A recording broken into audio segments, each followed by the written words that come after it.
Hello बच्चों, आज हम प्रश्नावली 1.3 देखेंगे।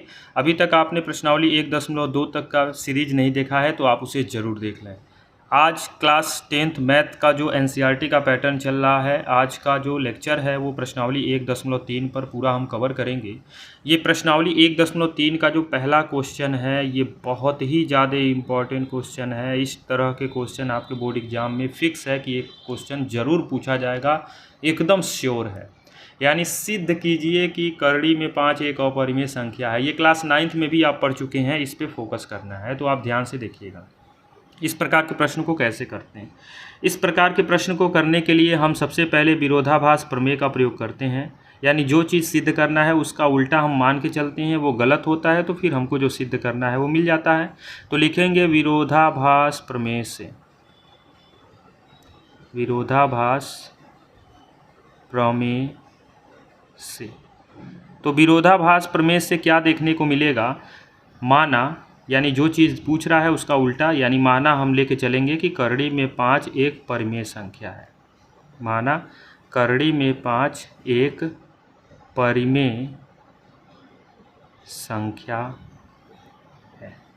ये आप पढ़ चुके हैं, ये आपके लिए पुरानी चीज़ है। ये इस चीज़ से आप बिल्कुल रूबरू हैं, ये सब चीज़ें आपको बिल्कुल बताई जा चुकी हैं। इसी की वजह से मैं बार बार कह रहा हूँ कि यह चीज़ आपके दिमाग में एकदम श्योर है, ठीक है ना, क्योंकि ये क्लास 9th की चीज़ें हैं तो आपके दिमाग में श्योर होंगी। अब देखिएगा आगे, आपने जो मान लिया, ठीक है, मान लिया। अब इसके बाद क्या होगा, ध्यान से देखिएगा। जब आपने करड़ी में 5 को एक अपरिमेय संख्या मान लिया है तो करड़ी में 5 किसके बराबर होगा, P/Q के बराबर में होगा, परिमेय संख्या।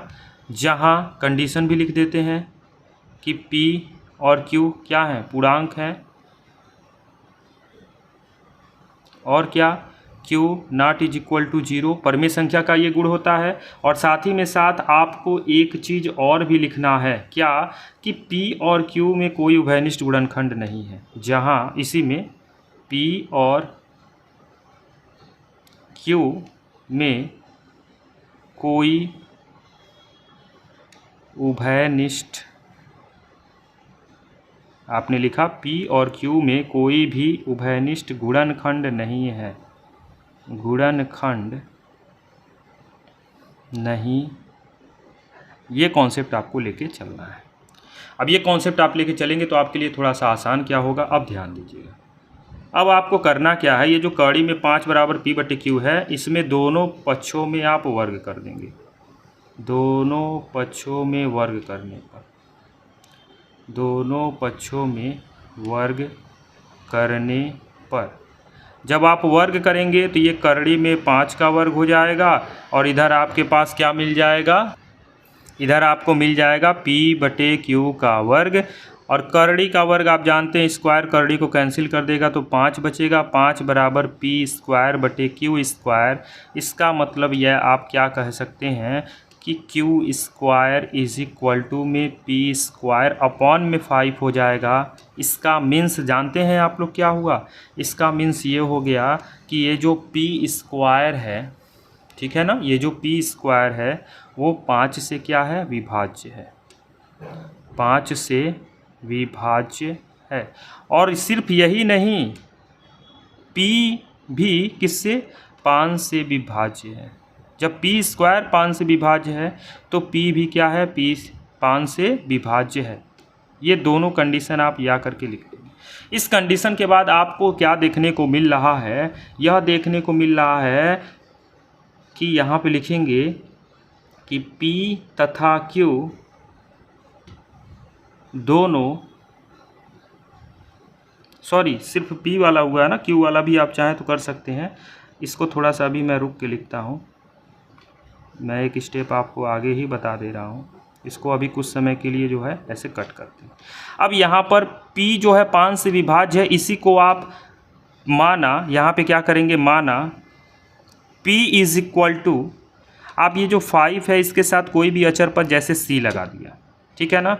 अब यहाँ पर वैल्यू रख देंगे, किसमें, 5Q² P² में वैल्यू में रख देंगे तो यहाँ पे क्या देखने को मिलेगा, 5Q² यहाँ पे P के जगह 5C² अब क्या हो जाएगा 5q square is equal to 5 का स्क्वायर 25 और c का c स्क्वायर 5 से ये 5 बार में कट जाएगा तो q स्क्वायर बटे में अब 5 आ गया और बराबर में c स्क्वायर है।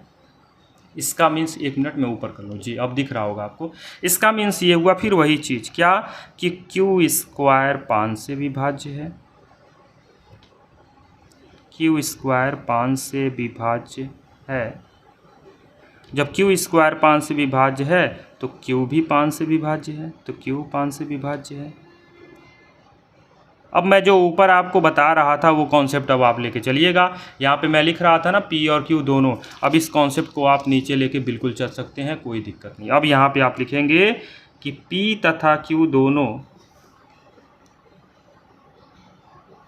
5 से विभाज्य हैं, 5 से विभाज्य है, ठीक है। p और q 5 से विभाज्य हैं, जो कि यह कथन माने गए कथन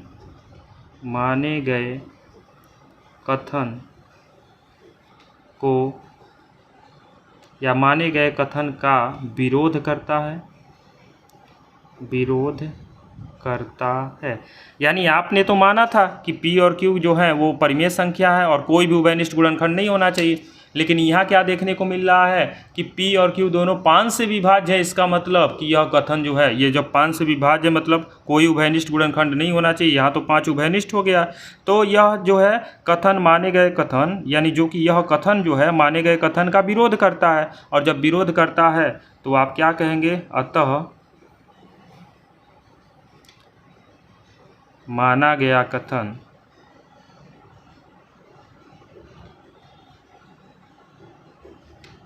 गलत सिद्ध हुआ, अतः माना गया कथन गलत सिद्ध हुआ। और जब गलत सिद्ध हुआ तो नीचे लिख देंगे कि करड़ी में 5 एक अपरिमेय संख्या होगा। जब गलत सिद्ध हो ही गया तो बस यहीं पे आप क्या लिख देंगे, प्रूव्ड। यही आपको सिद्ध करना था। इसमें बस यही कॉन्सेप्ट होता है, इसी कॉन्सेप्ट के सहारे आपको क्वेश्चन सॉल्व करने होते हैं। आई होप मैं आपको समझा पाया। इसमें बस एक ही क्वेश्चन है, ये करड़ी में 5 जो है अपरिमेय संख्या सिद्ध करने वाला। अब हम आगे बढ़ते हैं, आगे के क्वेश्चन को देखेंगे। आगे की क्वेश्चन की बात करें तो आप ध्यान से देखिएगा। आगे के क्वेश्चन कह रहा है सिद्ध कीजिए कि 3 + 2 कड़ी में 5 एक अपरिमेय संख्या है। अब जब ये प्लस माइनस गुणे भाग में होता है तो बहुत आसान हो जाता है। कैसे? सबसे पहले तो आप वही लिखेंगे, विरोधाभास प्रमेय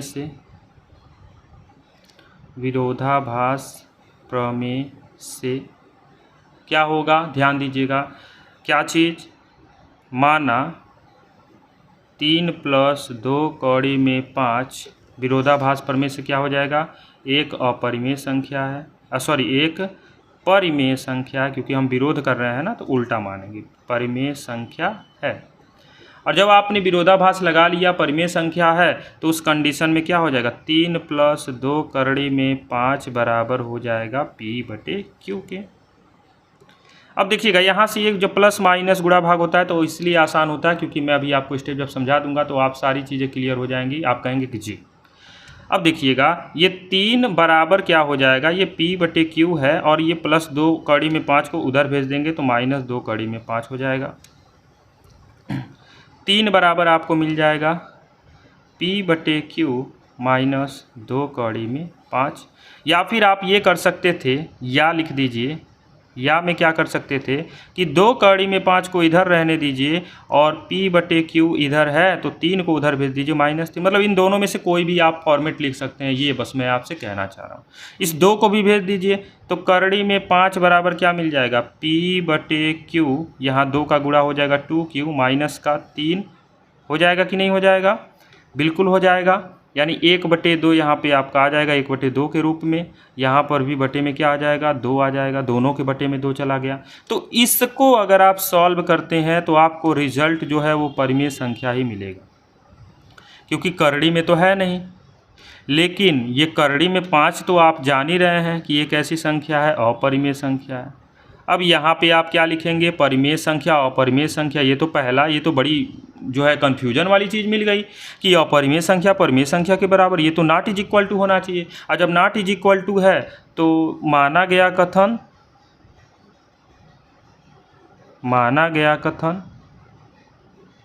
गलत सिद्ध हुआ, क्योंकि हम तो मान के चल रहे थे कि परिमेय है, लेकिन यहाँ तो परिमेय और अपरिमेय दोनों आपस में आ जा रहे हैं। और कभी भी 4 बराबर 4 होता है तो परिमेय बराबर परिमेय होगा, परिमेय बराबर परिमेय कैसे कर देंगे, नॉट इज इक्वल टू है। तो ये कंडीशन जो है हम लगा रहे हैं वो गलत हो गया। और जब गलत हो गया तो नीचे लिख देंगे अतः कि 3 + 2 कड़ी में 5 एक अपरिमेय संख्या होगा, एक अपरिमेय संख्या होगा। यानी ये तो सिद्ध हो गया कि भैया ये अपरिमेय संख्या ही होगा और कुछ होना नहीं है। क्यों? क्योंकि अपरिमेय परिमेय संख्या के बराबर नहीं होगा। ये था जी आपका दूसरा क्वेश्चन। अब तीसरे क्वेश्चन पे चलते हैं, और तीसरे क्वेश्चन पे चलने से पहले आपसे बस एक छोटा सा वर्क हम चाहेंगे, आप चैनल को क्या कर दें, सब्सक्राइब नहीं किए हैं तो सब्सक्राइब जरूर कर दें, ठीक है। अब देखिएगा अगला क्वेश्चन नंबर 3 का फर्स्ट क्या कह रहा है। अब सब आसान है, 1/कड़ी में 2 दिया है, सॉल्व कर देते हैं। करना क्या है, विरोधाभास प्रमेय से, विरोधाभास प्रमेय से क्या होगा, ध्यान से देखिएगा। विरोधाभास प्रमेय से होगा क्या, माना 1/कड़ी में 2 एक परिमेय संख्या है,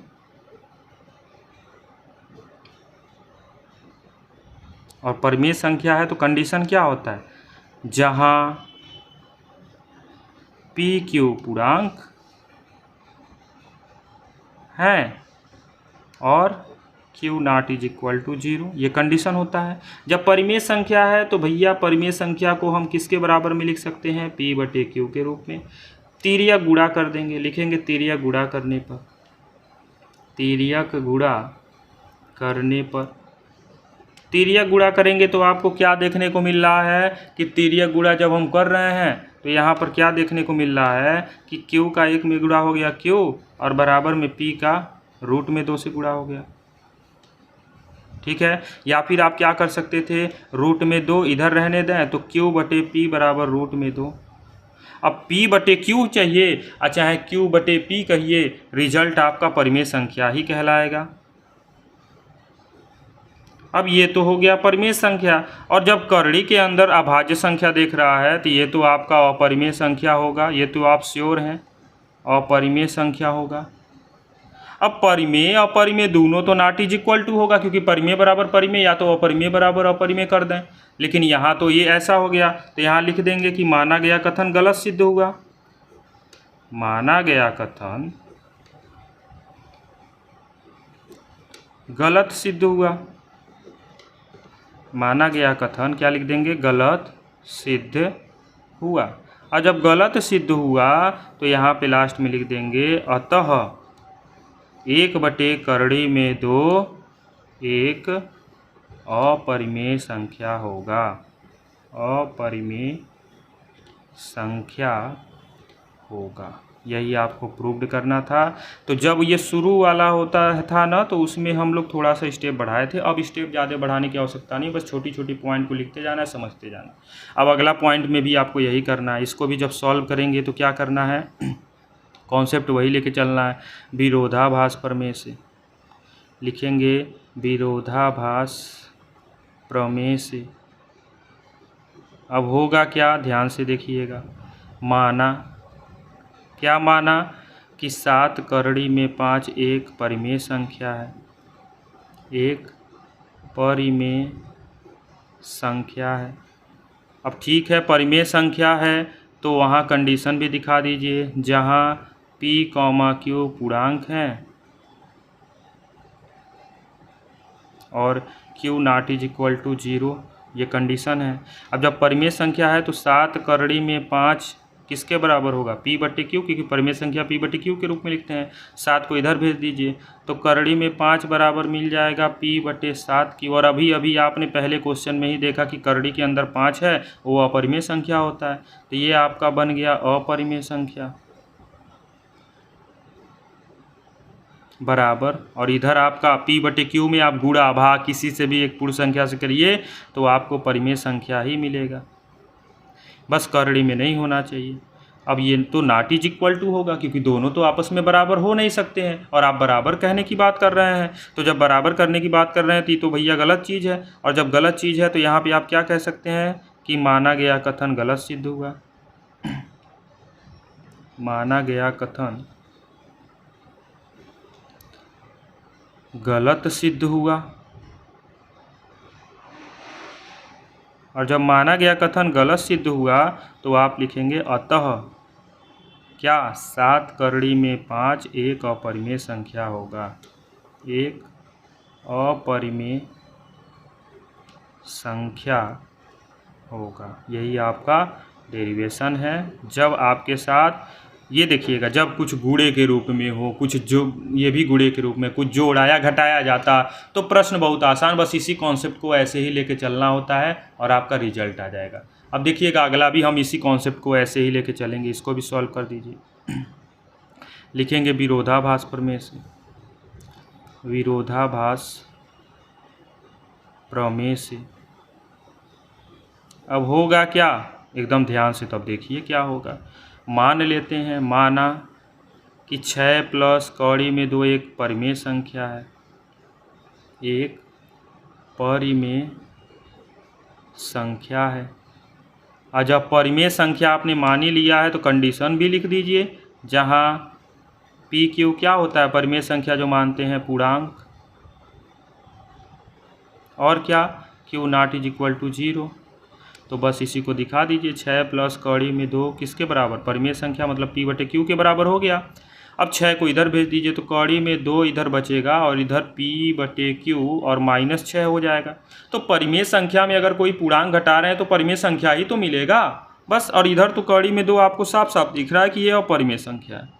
तो एक तरफ है अपरिमेय संख्या और एक तरफ आप बात कर रहे हैं परिमेय संख्या की, तो भैया ये तो हो नहीं सकता। 3 बराबर 4 तो आप कर नहीं पाएंगे, तो इसको नॉट इज इक्वल टू। और जब नॉट इज इक्वल टू तो जो जो माने हैं सब गलत हो गया, तो यहाँ लिख देंगे माना गया कथन गलत सिद्ध हुआ।